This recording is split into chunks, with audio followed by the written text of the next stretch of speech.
In this episode, we're going to explore why closing deals on the spot is a super powerful tool to grow sales for every trade sales leader.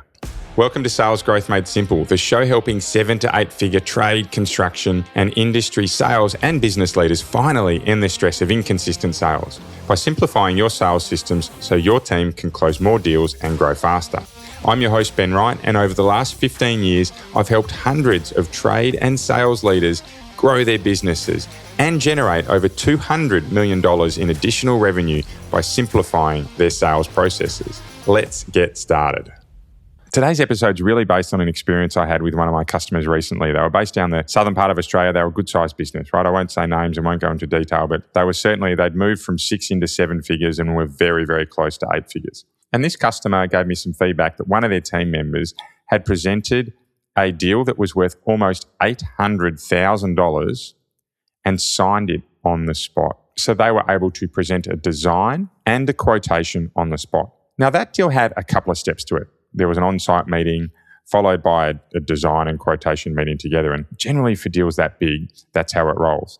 But today, what we're actually going to focus on, particularly for deals that are $50,000 and under, we're going to have a look at some of the key strategies that will help you close more deals by quoting on the spot. So then and there when you meet a customer, and then talk about some of the impacts that can have to you in your business, all right, and your future sale. So I loved it when I heard that quote from a customer, of course, right? We'd gone through an extensive process and they were able to move the dial to the tune of $800,000 in one meeting, right? Pretty amazing, and wow, were they happy. But what it really got me thinking is that this is a great topic for me to talk about with particularly businesses who are quoting in that $0 to $50,000 and up to $100,000 range is your bread and butter quote size, right? Lots and lots of businesses out there that are quoting between that, and I'll be even more specific, that are quoting between that $10,000 and $50,000 mark, right? And wonder whether or not you can get deals closed on the spot. I'd certainly say that my experience says if your quotes are under $10,000, there is huge opportunities and almost business as usual opportunities to be closing deals on the spot. It gets a little bit more tricky the higher your dollar value goes. So what we're going to run through today is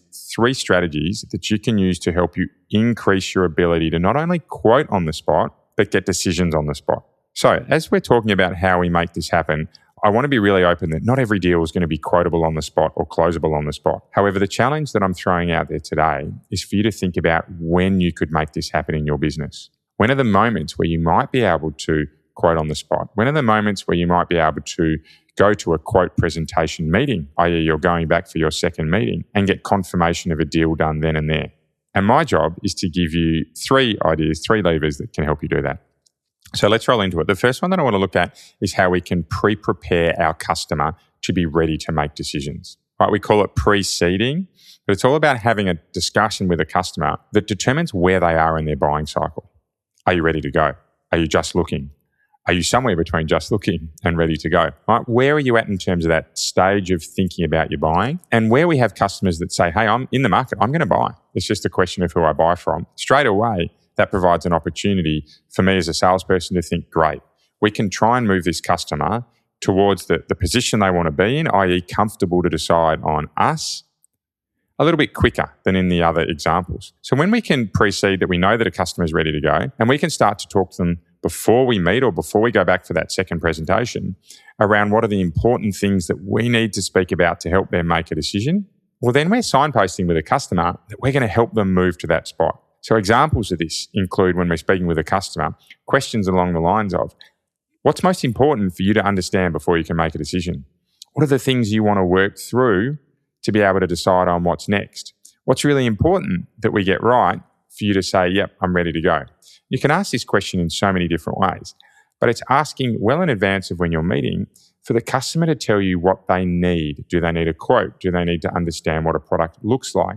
Do they need to know installation timeframes? Do they need to understand payment terms? Do they need to know terms and conditions? But when we're talking with our customers really openly about what they need to do, know, or understand before they make a decision, we're preparing them that we're going to come in and talk about that. And as importantly, we're preparing ourselves to make sure we can go through that with the customer. And certainly a level up on this preceding strategy, if you like, is to be handling anything you can with a customer before you meet them. So certainly things that are not business critical or decision critical, like payment terms and price and getting samples in their hand, right? We can talk to them about these before we even get to site.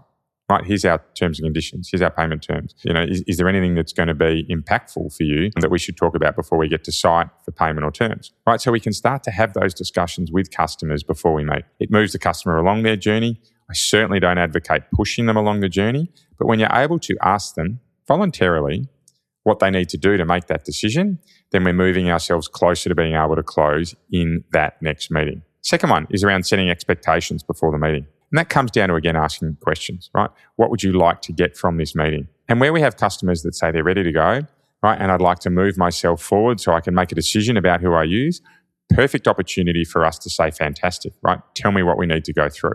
Now, it certainly builds on the preceding question from earlier, but where we can ask the customer what they want from that meeting, right, and then perhaps set that expectation that says, okay, here's what I'm going to do, here's what I'm going to bring. Right, is there anything else you think you're going to need to see from me to get comfortable with who we are? Right, soft closing. That's a fantastic step to move our customers forward. So by the time when we get to them, they are warmer. They are perhaps more willing, right, to be making decisions on the spot. So number one's all about preceding them by getting them to be really clear on what they want. The second one comes to setting expectations around what you're going to bring and what you're going to do in and before that meeting. And the third piece is making sure that if we want to be closing deals on the spot, we have the right people in the room. I have worked with so many residential and commercial businesses that fail to ask the question along the lines of, who's getting involved in this? Who's important to meet with so you're comfortable with what you want to do next? Of course, we can ask in a very binary manner who's involved in the decision, but I think there's a much better way to do that by asking who else needs to be there. Is there anyone else that we need to meet? Who else is important in this process? And by asking those questions, we are setting up to get the decision makers in the room because, of course, when we get an answer to those questions, we try to make sure they're present. Now, being present in person is, of course, the best option, but FaceTiming, no problems with that. Getting them on the phone, no problems with that. Or having them at least see some key information before you get there. Not quite as impactful, but no problems with that. But certainly when we're able to have the right people in the room when we're meeting, our ability to close on the spot is significantly greater.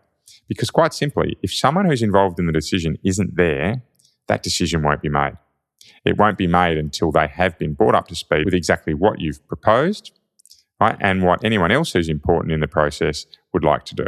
So if we try and close them back out around how closing deals on the spot is a really powerful tool for growing sales, particularly in trade businesses. I think the main piece I want to leave here as a takeaway is that, in general, deals that are closed more quickly will close more frequently than deals that take a longer period of time. So, i.e., businesses that have deals that close in 1, 2, 3, 4, 7 days are generally going to have higher close rates than businesses who quote deals based on 30, 60, 90 days. Now, it's certainly not locked in concrete, but it's what we generally see because we have momentum that's built in those sales processes.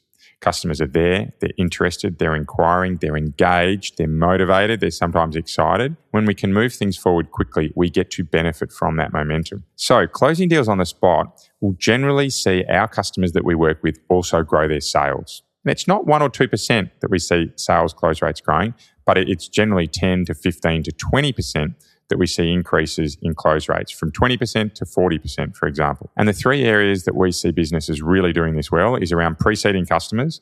So by making sure that you're really clear on what they want and they get to know you before you get there, setting some expectations around what you're going to do in that meeting to step customers along, and then making sure the people that are involved in the process, i.e. the decision makers, are in the room. Now, the reality is that a lot of trade businesses can't quite nail this because leaders are so busy that a lot of this process doesn't happen prior to the meeting. And the results that we see is not surprising, is that close rates are generally lower. So for our listeners, we provide a free quote audit that will help them move past that frustration and that stress of not getting deals closed and generally provide a 20 to 30% bump in sales. It's free. It's super easy to do just by clicking on the link at the top of our show notes. So if that's for you, please go ahead and book in some time now. If not, please keep thinking about how you can be 1% better each and every day. We spend the majority of our time finding simple ways that you can improve your business.